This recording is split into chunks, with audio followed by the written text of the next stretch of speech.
अपनी भाव भरी दृष्टि से, ओ इन्हीं को तो चाहती थी, यही आ गए सब 16,100। मेरे प्रीतम, मेरे प्राणाधार श्री कृष्ण। प्रभु ने शब की तरफ देखा तो शब प्रभु को कांत भाव से देख रही थी, अपने पति की तरह, अपने परम प्रीतम की तरह। भगवान ने शब की तरफ तुरंत पालकियां मंगाई, सबको द्वारिका। कहां से? उनकी आराधना कहां थी? अलग अलग प्रांतों में, अलग अलग लोकों में। कैसे एकत्रित किया? सबको द्वारिका पहुंच। एक ही घड़ी में, एक ही नक्षत्र मुहूर्त में सबका पाणी ग्रहण किया, सबका पाणी। 16,100 वो 8 अष्टपट रानियां थी। नारद जी को बड़ा आश्चर्य हुआ। 2-4 अगर पत्नियां हो तो कैसी दिनचर्या होगी उसकी।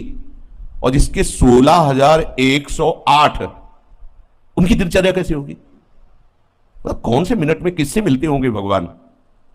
भगवान कहते मेरे लिए कोई कर्तव्य कर, फिर भी मैं सावधानी से जैसा रूप धारण करता हूं वैसे ही कर्तव्य कर्म का पालन करता हूं। देवर्षि नारद जी के मन में बात आई कि 16,108 रानियों के 16,108 महल हैं।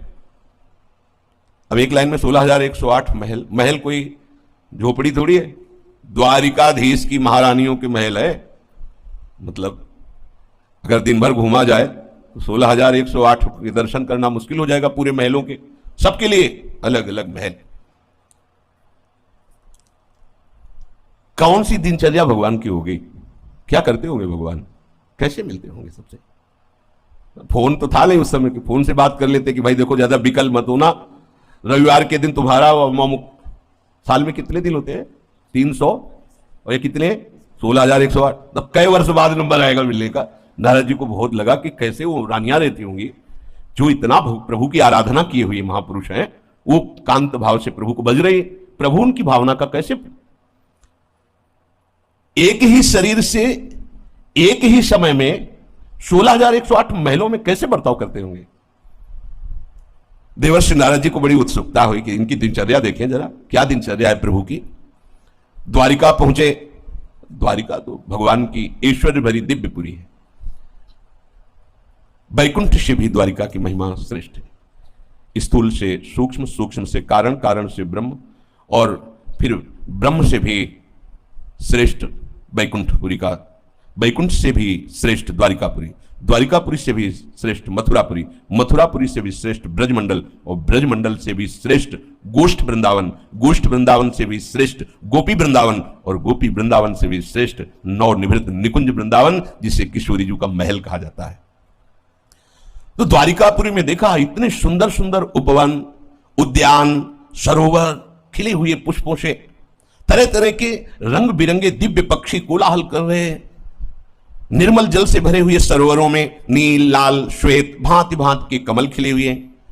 नवजात कमलों की भीड़ लगी हुई है। हंस सारस कलरव कर रहे हैं। द्वारिकापुरी में स्फटिक मणि और चांदी के, स्फटिक मणि और चांदी के, स्फटिक मणि भी श्वेत होती है, चांदी भी श्वेत होती है। 9 लाख महल पंक्तिबद्ध बनाए गए थे, बड़े बड़े। उनकी फर्शें महामरकत मणि की, पन्ने की, जगमग जगमग कांति महल की फर्श की, हीरों की बहुत सी स्वर्ण से ऐसी पच्चीकारी की गई थी। देखते बनते थे महल द्वारिकाधीश के।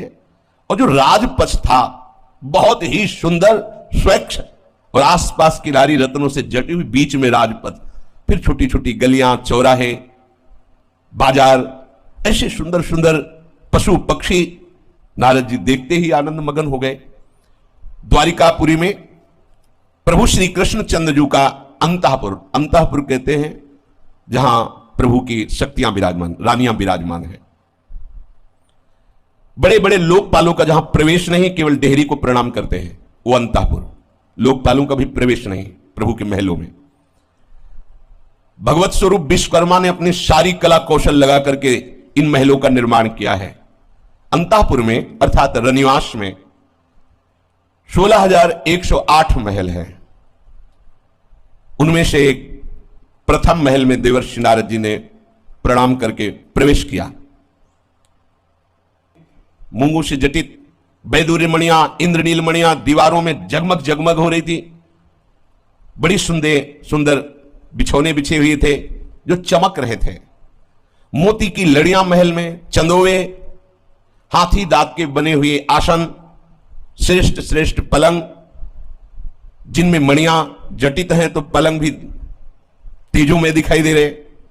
और एक ही महल में सहस्त्रों दासियां बहुत सुंदर सुंदर आभूषणों से सुसज्जित, स्वच्छ, तेजस्वी, सुसज्जित ऐसे वो सेवा में लगी हुई है। और हजारों सेवक अंतापुर के बाहर जामा पगड़ी, सुंदर सुंदर गहने, जड़ाऊ कुंडल धारण किए हुए सावधानी से महल की रक्षा कर रहे हैं। ऐसी धूप है जिसकी गंध से मतवालापन प्रकट होता है।